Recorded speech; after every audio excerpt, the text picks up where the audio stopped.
أعوذ بالله من الشيطان الرجيم بسم الله الرحمن الرحيم يا أيها الذين آمنوا إذا قمتم إلى الصلاة فاغسلوا وجوهكم وأيديكم إلى المرافق وامسحوا برؤوسكم وأرجلكم إلى الكعبين وإن كنتم جنبا فاطهروا وإن كنتم مرضى أو على سفر أو جاء أحد منكم من الغائط أو لامستم النساء فلم تجدوا ماء فتيمموا صعيدا طيبا فامسحوا بوجوهكم وأيديكم منه ما يريد الله ليجعل عليكم من حرج ولكن يريد ليطهركم وليتم نعمته عليكم لعلكم تشكرون۔ سورۃ المائدہ آیت نمبر 6۔ یا ایھا الذین آمنوا، اے لوگو جو ایمان لائے ہو، اذا قمتم الی الصلاۃ، جب تم اٹھو نماز کے لیے، فاغسلوا، دھو لو، وجوہکم، اپنے چہروں کو، وایدیکم، اور اپنے ہاتھوں کو، الی المرافق، کہنیوں تک۔ پچھلی آیت میں اوفوا بالعقود کے تحت حلال اور حرام چیزیں بتائی گئیں۔ اب اس آیت میں وضو اور تیمم کے احکامات بیان کیے جا رہے ہیں۔ حضرت عائشہ رضی اللہ تعالیٰ عنہ کا ہار گم ہونے کا واقعہ، پھر ہار کی تلاش میں صبح ہو جانا اور پانی کا موجود نہ ہونا، لوگ فکر مند ہوئے، اس پر یہ آیت نازل ہوئی، اور ساتھ اس میں وضو کا بھی طریقہ بیان کر دیا گیا، اور پانی کی عدم موجودگی میں یا قلت کی صورت میں تیمم کرنے کا بھی طریقہ سکھا دیا گیا۔ وَامْسَحُوا، اور مسح کرو، بِرُؤُوسِكُمْ، اپنے سروں پر۔ تو یاد رہے کہ فَاغْسِلُوا وُجُوهَكُمْ، دھو لو اپنے چہروں کو اور اپنے ہاتھوں کو۔ منہ دھونے میں کلی کرنا اور ناک میں پانی ڈالنا، ناک جھاڑنا، داڑھی کا خلال کرنا سب شامل ہیں۔ کہنیوں تک میں کہنیاں بھی اس میں شامل ہیں، انہیں بھی دھونا لازم ہے۔ حضرت ابو ہریرہ رضی اللہ تعالیٰ عنہ کو وضو کرتے ہوئے دیکھا تو انہوں نے چہرہ دھویا اور مکمل وضو کیا، پھر اپنا دایاں ہاتھ دھویا یہاں تک کہ کہنی کے اوپر والے حصے تک لے گئے، پھر بایاں ہاتھ یہاں تک کہ کہنی سے اوپر والے حصے تک لے گئے، اور اسی طرح پھر پاؤں کو دھویا، دایاں پاؤں پھر بایاں پاؤں، اور پھر فرمایا کہ میں نے رسول اللہ صلی اللہ علیہ وسلم کو اسی طرح وضو کرتے ہوئے دیکھا۔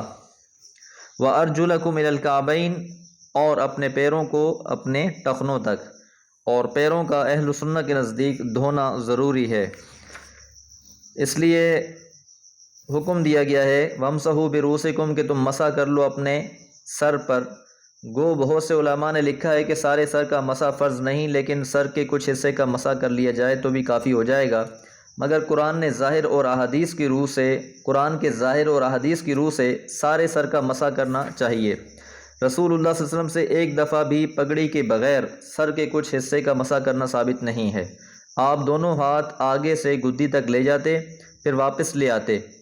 ہاں، پگڑی ہونے کی صورت میں سر کے سامنے والے حصے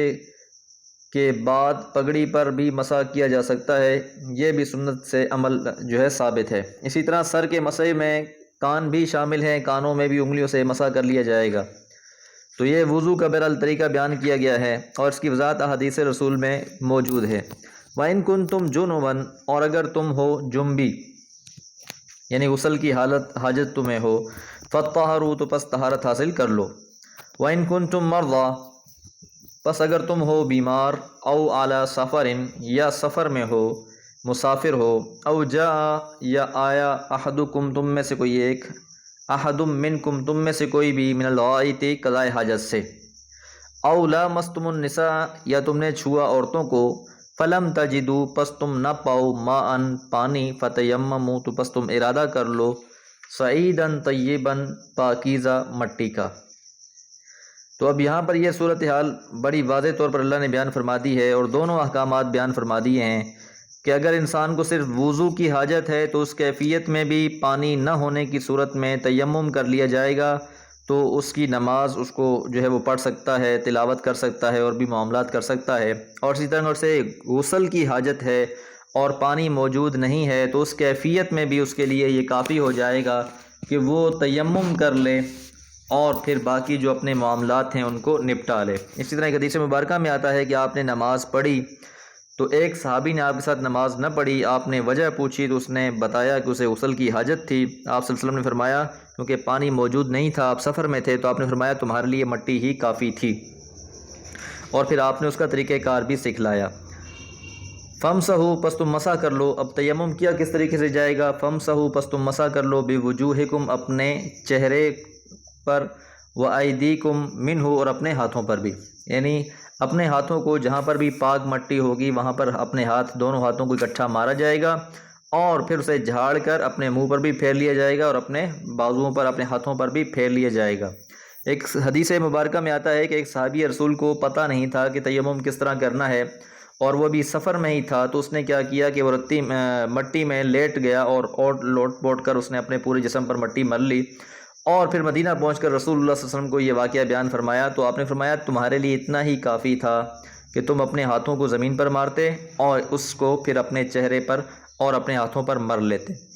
ما یرید اللہ نہیں چاہتا اللہ تعالیٰ لیجعل کہ بنا دے علیکم تم پر من حرج کوئی تنگی، کہ زبردستی نہیں اللہ کی طرف سے، کوئی سختی نہیں اللہ کی طرف سے، ایسا نہیں ہے کہ پانی موجود نہیں ہے یا کم ہے تو تم سے بھی دوبارہ وہی مطالبہ کیا جائے کہ تم نے لازمی وضو کرنا ہے، تم نے لازمی غسل کرنا ہے، بلکہ اللہ تعالیٰ نے انسانوں کی آسانی کے لیے کہ قلت کے سبب یا نہ ہونے کے سبب میں تم تیمم کر کے بھی نماز پڑھ سکتے ہو، اور اگرچہ پانی کئی دن نہیں ملتا تو اس کیفیت میں بھی کئی دن تک اس سے نماز پڑھی جا سکتی ہے۔ لیکن یرید اللہ تعالیٰ چاہتا ہے لیطہرکم تاکہ تم کو پاک کر دے۔ تو یہ مٹی بھی انسان کو اسی طرح ہی پاک کر دیتی ہے جس طرح کے پانی پاک کرنے والا ہے۔ تو اس میں جو وجوہات ہیں وہ بیان کر دی گئی ہیں کہ وہ کون کون سی وجوہات ہو سکتی ہیں۔ کوئی بندہ مریض ہے، سفر میں ہے، تو اس کیفیت میں وہ مٹی استعمال کر سکتا ہے۔ مرض میں کیونکہ مرض بڑھنے کا خدشہ ہوتا ہے غسل کرنے سے یا وضو کرنے سے، بیماری کے سبب، یا سفر میں پانی کی قلت کے سبب پانی ختم ہونے کا اندیشہ ہوتا ہے، اس کیفیت میں بھی وہ تیمم کر سکتے ہیں۔ لیطہرکم تاکہ وہ تم کو پاک کر دے، ویتم اور مکمل کر دے نعمتہ اپنی نعمت کو علیکم تم پر، لعلکم تشکرون اور تاکہ تم لوگ شکر ادا کرو، کہ یہ اللہ تعالیٰ کی نعمتیں ہیں۔ پچھلی آیت میں اللہ نے یہ فرمایا تھا کہ اللہ نے دین مکمل کر دیا ہے، اور اس دین کے احکامات اللہ تعالیٰ نے اس آیت میں بھی بیان فرما دیے ہیں، اور یہ اللہ تعالیٰ کی بہت بڑی نعمتیں ہیں، بہت بڑے احسان ہیں۔ اللہ تعالیٰ سے دعا ہے اللہ تعالیٰ اپنے احکامات کو سمجھنے اور ان سے استفادہ کرنے کی توفیق عطا فرمائے۔ وما علیہ الا البلاغ۔